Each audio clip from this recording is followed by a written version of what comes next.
வணக்கம் நேயர்களே, கடவுள் அருள் டிவி நேயருக்கு லட்சுமி நாராயணன் அன்பு வணக்கங்கள். இப்போ நம்ம பார்க்க போகிறது வார ராசி பலன் 15ஆம் தேதியிலேருந்து 21ஆம் தேதி வரை இப்படி இருக்க போது தான் பார்க்க போகிறோம்.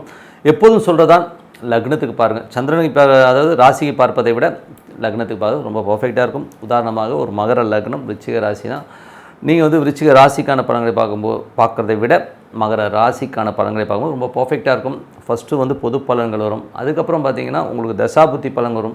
உங்களுக்கு என்ன தசா புத்தி அந்தரங்கள் நடக்குதோ அதை மிங்கிள் பண்ணி பார்க்கும்போது அது ரொம்ப பர்ஃபெக்டாக இருக்கும்.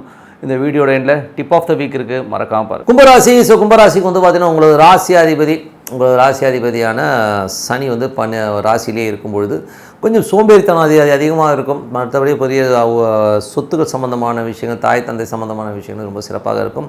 அதில் வந்து சில பேர் வந்து சொத்து ஏதாச்சும் வந்து கடன் வாங்கலாமா, கடன் கொடுத்து வாங்கலாமா, ஏதாவது லோன் பாட்டு அப்ளை பண்ணலாமாங்கிற மாதிரி விஷயங்கள் இருக்கும். அம்மாக்கும் உங்களுக்கும் அப்பாக்கும் ஒரு சின்ன கருத்து வேறுபாடு வருவதற்கான வாய்ப்பில் ரொம்ப கவனமாக இருக்கணும். ஒரு காலகட்டங்களில் 2ஆம் அதிபதியான குரு வந்து உங்களுக்கு 4ல் இருக்கும்போது புதிய சொத்துக்கள் வாங்குகிற எண்ணங்களை கண்டிப்பாக ஏற்படுத்துங்க. ஸோ அது மட்டும் இல்லாமல் 2ல் உள்ள ராகு வந்து உங்களுக்கு சனியுடைய சாரத்தில் போகும்போது குடும்பத்திற்காக நிறைய செலவு பண்ணுறதுக்கான விஷயங்களும் கண்டிப்பாக நடக்கும். 3ஆம் அதிபதியான செவ்வாய் வந்து 4ல் இருக்கும்போது சொத்துக்கள் விற்பனை, சொத்துக்களால் நல்ல லாபங்கள் வர்றதுக்கான வாய்ப்பு இருக்குது. ஸோ தாயாருக்கும் உங்களுக்கு சின்ன கருத்து வேறுபாடு வரதுக்கான வாய்ப்புலாம் இருக்குன்னா கொஞ்சம் பார்த்து நடந்துக்கணும். அதுக்கப்புறம் பார்த்தா 4ஆம் அதிபதியான சுக்கிரன் 6ல் இருக்கும்போது வண்டி வாகனங்கள் லோனில் வாங்குறது, சொத்துக்கள் வாங்குறதுக்கான வாய்ப்புகளை கண்டிப்பாக ஏற்படுத்துங்க. ஸோ நல்ல விஷயங்கள்லாம் கண்டிப்பாக ஏற்படுத்தும். அது மட்டும் இல்லாமல் தாய் தந்தையார் சம்பந்தமான விஷயங்களையும் சிறப்பான பலன்களை கண்டிப்பாக எதிர்பார்க்கலாம். அதுக்கப்புறம் பார்க்கும்போது உங்களது 5ஆம் அதிபதி மற்றும் 8ஆம் அதிபதியான புதன் வந்து 6ல் இருக்கும்போது கொஞ்சம் குழந்தைகள் விஷயங்கள் கொஞ்சம் சச்சரவுகள் வரதுக்கான வாய்ப்பு இருக்குது. ஸோ வேலை விஷயங்கள், வேலை பொருட்கள் அதிகமாக இருக்குமே ஒழிய மற்றபடி எல்லாமே சிறப்பாக இருக்கும். குழந்தைகளோட வளர்ச்சி அடுத்த லெவல் போகிறத பற்றி ரொம்ப சந்தோஷப்படும். பட் இருந்தாலும் கொஞ்சம் அவங்க நம்மகிட்ட பேசும்போது கொஞ்சம் எமோஷனாக பேசுவாங்க. ஸோ அதை மட்டும் கொஞ்சம் அட்ஜஸ்ட் பண்ணிக்கணும்.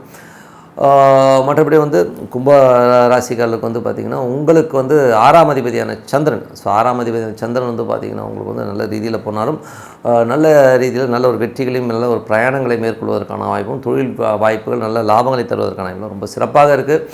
அதுக்கப்புறம் பார்க்கும்போது உங்களுக்கு 7ஆம் அதிபதி. ஸோ 7ஆம் அதிபதியான சூரியன் 6ல் இருக்கும்போது கணவன் மனைவிக்கு உள்ள தேவையில்லாத ஒரு சச்சரவு, ஒரு டென்ஷன்ஸ் இருக்கும். ஸோ அம்மா அப்பாவை வச்சு 2 பேர் சண்டை போடுவதற்கான வாய்ப்புலாம் ரொம்ப கவனமாக இருக்கணும் ஒரு காலகட்டங்கள். ஸோ அதை கொஞ்சம் பார்த்து நடந்துக்குங்க.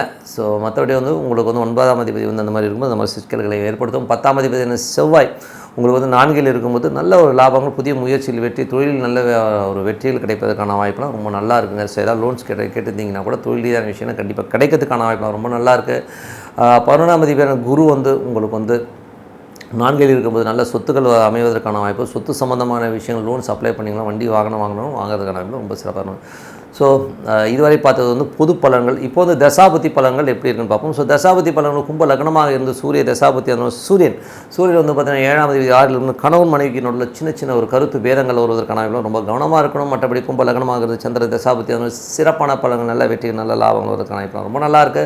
கும்ப லக்னமாக இருந்து செவ்வாய் தசாபதி அந்த செவ்வாய் வந்து பார்த்திங்கன்னா உங்களுக்கு என்ன மாதிரி விஷயம் 4ல் இருக்கிறார். ஸோ அவர் வந்து பார்த்திங்கன்னா உங்களுக்கு 3 மற்றும் 10ஆம் அதிபதியாக செவ்வாய் வந்து 4ல் இருக்கும்போது ரியல் எஸ்டேட் சம்மந்தமான விஷயங்கள், 2 வீலர் 4 வீலர் வச்சு வியாபாரம் பண்ணுற நல்ல லாபங்களை கொடுப்பதற்கான வாய்ப்பு ரொம்ப நல்லாயிருக்கு. மற்றபடி வந்து இளைய சகோதர சம்மந்தமான விஷயங்கள், புதிய ஒப்பந்தங்கள் மூலியமாக பெரிய பணம் வருவதற்கான வாய்ப்பு ரொம்ப நல்லா இருக்குங்க. கும்ப லக்னமாக இருந்து ராகு தசாபதி ராகு 2ல் இருக்கும்போது கொஞ்சம் நிறைய குடும்பத்துக்காக நிறைய பிரயத்தனம் பண்ணுவீங்க. அடுத்த கட்டத்துக்கு போகிறதுக்கான வாய்ப்புலாம் ரொம்ப சிறப்பாக இருக்குது. ஸோ நல்ல விஷயங்கள், நல்ல மாற்றங்கள்லாம் கண்டிப்பாக இருக்குங்க. கும்ப லக்னமாக வந்து குரு தசாபுத்தி அந்த குரு வந்து 2 11ஆம் அதிபதி 4ல் இருக்கும். சொத்துக்களாக நல்ல லாபங்கள் வர்றது, அதுக்கு ஒரு லோன்ஸ் போட்டு ஒரு சொத்துக்கள் வண்டி வாகனங்கள் வாங்குறதுக்கான யோகங்கள்லாம் ரொம்ப சிறப்பாக இருக்குது. கும்ப லக்னமாக இருந்து சனி தசாபுத்தி அந்த சனி வந்து பார்த்திங்கன்னா ராசியிலே இருந்து அது குருடைய சாரத்தில் போகும்போது நல்ல விஷயங்களை கற்றுவதும், ஒரு சொத்துக்களோ வண்டி வாங்கணுங்கிற எண்ணங்களை தூண்டுறதுக்கான வாய்ப்புகள், அது லோன்ஸுக்கும் அப்ளை பண்ணிங்கன்னா கண்டிப்பாக கிடைக்கிறதுக்கான வாய்ப்புகளும் ரொம்ப நல்லாயிருக்கு. கும்ப லக்னமாக இருந்து புதன் தசாபுத்தி அந்த புதன் வந்து பார்த்திங்கன்னா உங்களுக்கு 5 8ஆம் அதிபதியாக இருந்து அது வந்து 6ல் இருக்கும்பொழுது குழந்தைகளோட வளர்ச்சி ரொம்ப நல்லாயிருக்கும். வேலையில் மட்டும் கொஞ்சம் கவனமாக இருக்கணும். அதில் வந்து சேஃப்டி மெஷர்ஸ்லாம் கொஞ்சம் பர்ஃபெக்டாக எடுத்துக்கோங்க. வேலையில் வந்து மற்றவங்க பேசும்போது கொஞ்சம் பார்த்துக்கணும். ஏன்னா வேலை பளுக்கள் கொஞ்சம் ஜாஸ்தி இருக்கிறதுனால கண்டிப்பாக இருக்குங்க. மற்றபடி கும்ப லக்னமாக இருந்து கேது தசாபதி அந்த கேது வந்து 8ல் இருக்கும். ரொம்ப கேர்ஃபுல்லாக இருக்கணும். தேவையில்லாத விஷயத்தை பேசாமல் இருக்கணும். ஏன்னா விரோதங்கள் வருவதற்கான வாய்ப்பும் ரொம்ப கேர்ஃபுல்லாக இருக்கணும். வேலை விஷயங்கள் ரொம்ப கவனம் தேவை. கடன் சம்மந்தமான விஷயங்கள், கடன் வேணுமான்னு சொல்லி யோசித்து வாங்க. தேவையில்லாமல் வாங்கிட்டே போனீங்கன்னா கண்டிப்பாக ஒரு இடத்துல ட்ராப்பில் மாட்டிடுவீங்க. கும்ப லக்னமாக இருந்து சுக்கிர தசாபுத்தி சுக்கிரன் வந்து 4 9ஆம் அதிபதியாக இருந்து அவர் வந்து உங்களுக்கு வந்து 6ல் இருக்கும்போது சொத்துக்கள் வாங்கணும்னு தோணும். ஸோ அப்பாவுக்கும் உங்களுக்கும் வந்து சின்னதாக ஒரு கருத்து பேதங்கள் இருக்கும். வெளிநாடு வேலை சம்மந்தமான விஷயம் சிறப்பாக இருப்பதற்கான வாய்ப்புலாம் ரொம்ப நல்லா இருக்குங்க. ஸோ நல்ல விஷயங்கள் நல்ல மாற்றங்களாக இருக்கிற ஒரு பிரார்த்தனை அவசியம் மனதார இறைவனை பிரார்த்தனை கண்டிப்பாக அடுத்த லெவல் போகிறதுக்கான வாய்ப்பு ரொம்ப சிறப்பாக. Tip of the week. So tip of the வீக்கில் வந்து கர்மா பூம்ராங்கிறத பற்றி தான் சொல்ல போகிறோம். ஸோ ஒரு கர்மா வந்து எப்படி பூம்ராங்க வந்து திருப்பி வருதுங்கிறதை நம்ம பார்ப்போம். ஸோ உதாரணத்துக்கு சொல்ல போனோம்னா ஒரு ஃபஸ்ட் இன்சிடென்ட் எங்களோட வம்சாவளியில் எங்கள் தந்தை சார்ந்த வம்சாவளியில் பார்த்திங்கன்னா அது வழியாக வந்து அந்த கர்மா வந்து தொடர்ந்து வரதை நான் பார்க்க முடியுதுங்க. ஸோ உதாரணம் சொல்ல போனால் எங்கள் அப்பாவோட தங்கை, ஸோ அவங்க வந்து கொஞ்சம் வந்து கால் ஊனமுற்றவர்கள். ஸோ அதே மாதிரி என்னுடைய தங்கை ஒரு ஊனமுற்றவர்கள். ஸோ அந்த மாதிரி வழியாக சில கர்மாக்கள் தொடர்ந்து வருதுங்க. ஸோ இது ஏன் வருது, எதுக்கு வருதுன்னா நம்ம செய்கின்ற ஒரு சில விஷயங்கள் நம்ம புத்திசாலியை நம்ம வந்து அவனை அடக்கி மிதித்து எதாவது பண்ணிடலான்னு சொல்லிட்டு எவனோ ஒருத்தன் தாத்தா முப்பாட்டம் பண்ணதுக்கு நம்ம அவஸ்தைப்பட்டு தான் இருக்கிறோம். ஏங்க அவன் பண்ணதுக்கெலாம் நான் ஏங்க வந்து இந்த அவஸ்தை பண்ணோம் அப்படின்னு நீங்கள் கேட்குறது புரியுது. அப்படி கிடையாதுங்க, அவங்க தான் நாம அதுதான் விஷயமே. ஓகேங்களா? ஸோ அந்த ஒரு ஜெனட்டிக் ஃபேக்டில் வந்து எப்படி சொத்துக்களை நம்ம வந்து வாங்கிக்கிறதுக்கு ஒரு அங்கீகாரம் இருக்கோ, இந்த மாதிரி இந்த பாவங்களையும் நம்ம வாங்கி அனுபவிக்கிறதுக்கான விஷயங்களை கண்டிப்பாக இயற்கை கொடுத்துருது. ஸோ இதில் வந்து இந்த மாதிரி விஷயங்கள் நடக்குமானால் நிறைய நடந்திருக்கு. ஸோ என்னுடைய விஷயங்கள் வந்து பார்த்திங்கன்னா எனக்கு தெரிஞ்ச ஒருத்தர் என்னுடைய ரொம்ப தூரத்து சொந்தக்காரர், ரொம்ப ஜென்யூனான பர்சன். ஸோ நல்ல வேலை நல்ல விஷயங்களில் இருக்கும்போது நல்ல கணவன் மனைவியாக கல்யாணம் ஆகி ரொம்ப சந்தோஷமாக இருக்கார். முதல் ஆண்டுலேயே வந்து கர்ப்பமாகி ஒய்ஃப் வந்து ஊருக்கு போகிறாங்க.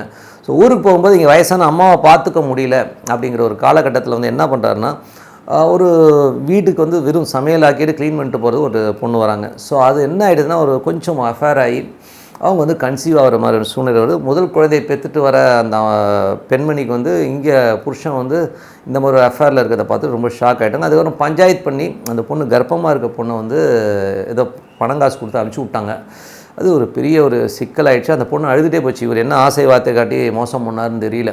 ஸோ அந்த மாதிரி விஷயங்கள் நடந்து ஒரு பெரிய இதெல்லாம் வந்து 1970s நடந்ததுன்னு வச்சுக்கோமே, இந்த காலகட்டத்தில் 1970s. ஸோ அந்த மாதிரி இருக்கும்பொழுது அதுக்கப்புறம் இந்த முதல் குழந்தைக்கு அப்புறம் அவருக்கு வந்து இந்த இன்சிடெண்ட்டுக்கு அப்புறம் ஒரு குழந்தை பிறகுது. ஸோ அந்த குழந்தை வளருதுங்க. ஸோ வளர பார்த்திங்கன்னா அதெல்லாம் வர ஒரு பிரச்சனைகள் வந்து அவரால் ஃபேஸ் பண்ணவே முடியல. அதுக்கப்புறமா 3வது கூட ஒரு குழந்தை இருக்குது. முதல் குழந்தையும் 3வது குழந்தையும் நல்லா செட்ரேட் ஆகும், ரொம்ப சூப்பராகவும் இருக்கிற பட்சத்தில் இந்த 2வது குழந்தையோட டார்ச்சர்ஸ் தாங்கவே முடியாது. அது வந்து நிறைய பிரச்சனைகளே அவர் வந்து வாழ்க்கையில் கொண்டாந்து வெளியில் தலை கொட்ட முடியாத அளவுக்கு பிரச்சனைகள் கொண்டு வந்துடுதுங்க. தேவையில்லாத சவாசங்கள், தேவையில்லாத விஷயங்களை போய் மாட்டிக்கிறது, இந்த மாதிரி விஷயங்கள்லாம் போய் ஒரு லெவலில் வந்து அந்த குழந்தை வந்து போய் ஜெயிலில் போய் இருக்கிற மாதிரி சூழ்நிலையும் ஏற்பட்டுருதுங்க. ஸோ அது வந்து என்ன சொல்கிறது, அது ஜெயிலில் வந்து ஒரு ஸ்லேட் பிடிச்சி நிற்கிற மாதிரி ஒரு சுச்சுவேஷனை கண்டிப்பாக ஏற்படுத்திடுது. ஸோ அதுக்கப்புறம் அந்த குழந்தையோட அவர் ரொம்ப தலை குனிஞ்சு அவர் ரொம்ப ஸோ ஒரு கர்மாங்கிறது பாருங்கள், அந்த இன்சிடென்ட் நடந்ததுக்கப்புறம் தான் அந்த குழந்தை பிறந்தது. அதுக்கப்புறம் அவர் கிட்டத்தட்ட ஒரு 40 ஆண்டுகள் கிட்டத்தட்ட அந்த குழந்தைக்கு வந்து ஒரு 35-40 வயசு ஆகிற வரை அவர் வந்து அவ்வளோ கஷ்டப்பட்டார். கிட்டத்தட்ட வந்து லைஃப் டைமில் மற்ற 2 குழந்தைகளால் அவர் கஷ்டமே படலை. ஆனால் அந்த ஒரு சின்ன துரோகம், சின்ன விஷயம் எவ்வளோ தூரம் வந்து அவரை வாட்டி வதைச்சதுன்னும் போது ரொம்ப கஷ்டமான விஷயம். அதனால் வந்து நம்ம இதில் என்ன தெரிஞ்சுக்கிறோம்னா, ஒரு விஷயம் ஒரு கர்மா பண்ண போகிறோம், நம்ம ஒருத்தருக்கு துரோகம் பண்ண போகிறோம்னா ரொம்ப யோசிங்க. ஒரு உயிரை அடிக்கிறதுனா கூட ரொம்ப யோசிச்சு பண்ணுங்கள். ஏன்னா வந்து நம்ம புத்திசாலித்தனமாக ஏமாற்றிட்டோம், இன்றைக்கி இவனை ஏமாற்றிட்டேன், எனக்கு காசு வந்துருச்சுன்னு சொல்லி நிறைய பேர் திரியிறாங்க. அப்படி கிடையாதுங்க. இதோடைய பேக்ராஃப்டில் வந்து அடுத்தது உங்களுக்கு கர்மா வந்து பூம்ராங்காக வந்து அப்படியே வந்து உட்காரும். எப்படி உட்காருன்னா உங்கள் பிள்ளையாக வந்து உட்காரும், இல்லை உங்கள் பேரனாக உட்காரும். நீங்கள் கஷ்டப்படும் போது அது கஷ்டமாகவே தெரியாது, ஓகேங்களா?